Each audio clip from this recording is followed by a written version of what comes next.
এবার আমি পিরিয়ডিক ফাংশনে চলে আসবো। পিরিয়ডিক ফাংশন দিয়ে যে কোশ্চেনগুলো ইন জেনারেল এসএলএসটিতে বা বিভিন্ন কম্পিটিটিভ পরীক্ষায় আসে, তো সেই টাইপের কোশ্চেনগুলো যদি আমরা খুব ইজিলি করতে যাই, তাহলে আমাদের পিরিয়ডিক ফাংশনের কনসেপ্টটা থাকতে হবে। তাহলে কিন্তু কোশ্চেন ঘুরে আসলে হবে না, আর তখন অ্যান্সার করা যাবে না। তাহলে পিরিয়ডিক ফাংশন আমরা পড়েছি এইচএস লেভেলে, কিন্তু আরও ডিটেলস আমাদের জানতে হবে। বেশ, তাহলে ফার্স্টে মানে পিরিয়ডিক ফাংশন কাকে বলে? বলছি a function fx is called periodic if f of x plus একটা কনস্ট্যান্ট, সেটা আমি টি ধরছি, equal to f of x, বা আমি বলতে পারি or f of x minus T equal to f of x।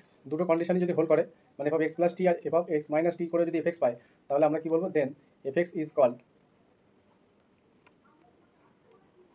কি? পিরিয়ডিক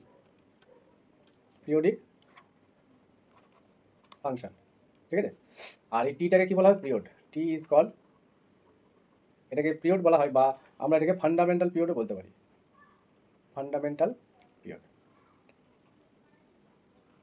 ঠিক আছে? ফান্ডামেন্টাল কথাটা কিন্তু ইম্পর্টেন্স আছে, হ্যাঁ, এটা আমি পরে যখন কোশ্চেন বা ইম্পর্টেন্ট জায়গাটা বলবো তখন আলোচনা করবো। আর টি এর ভ্যালুটা কী হবে? টি অলওয়েজ গ্রেটার দ্যান জিরো, ঠিক আছে? পিরিয়ড কখনো নেগেটিভ হবে না, অলওয়েজ গ্রেটার দ্যান জিরো হবে, এটা মাথায় রাখতে হবে। বেশ, এবার যদি ফাংশনটা পিরিয়ডিক না হয়, তখন আমরা কি বলবো? অ্যাপিরিয়ডিক ফাংশন। তখন এখানে একটা এজ বেরোবে, ঠিক আছে? তখন কি হয়ে যাবে? সেটা অ্যাপিরিয়ডিক, মানে পিরিয়ডিক যেটা নয় সেটা অ্যাপিরিয়ডিক। নেক্সট, এবার আমরা কিছু ইম্পর্টেন্স ফাংশন দেখবো এবং তাদের পিরিয়ড কী হয় জানবো। আমি একদিকে ফাংশন লিখেছি, আরেকদিকে পিরিয়ডগুলো আমি বলবো। 1 নম্বরে যদি দেখা যায় যে sine to the power N x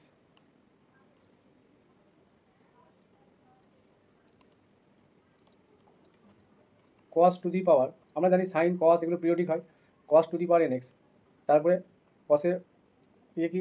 সেক, মানে sec to the power N X, আর সাইনের রেসিপ্রোকাল কি? বা অন্য হচ্ছে কোসেক, ঠিক আছে?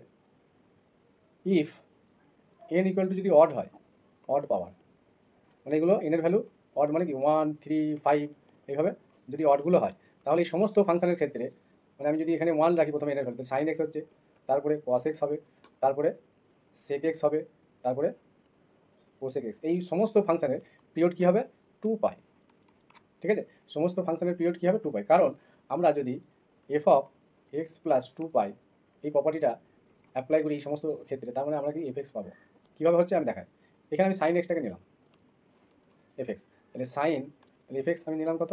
Sign X. তাহলে এফ অফ এক্স প্লাস যদি এই 2 পাইটা অ্যাড করি, সরি, সাইন অফ, তাহলে এফ এক্স সমান ধরুন সাইন এক্স, তাহলে sine of F of X plus 2 pi মানে কি?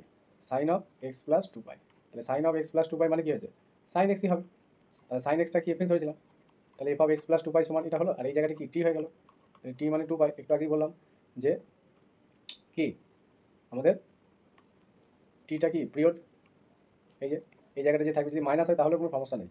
তাহলে পিরিয়ড বার করাটা আমরা শিখলাম। এবার এক্ষেত্রে কি? এই কস সেক কোসেক সবার ক্ষেত্রে একই হবে। যদি এগুলো কিউ থাকতো, মানে এনের হলো 3 5 একই রেজাল্ট, সবসময় 2 পাই হবে, ঠিক আছে? তার মানে এই সমস্ত ফাংশনের ক্ষেত্রে পিরিয়ড কত? 2 পাই।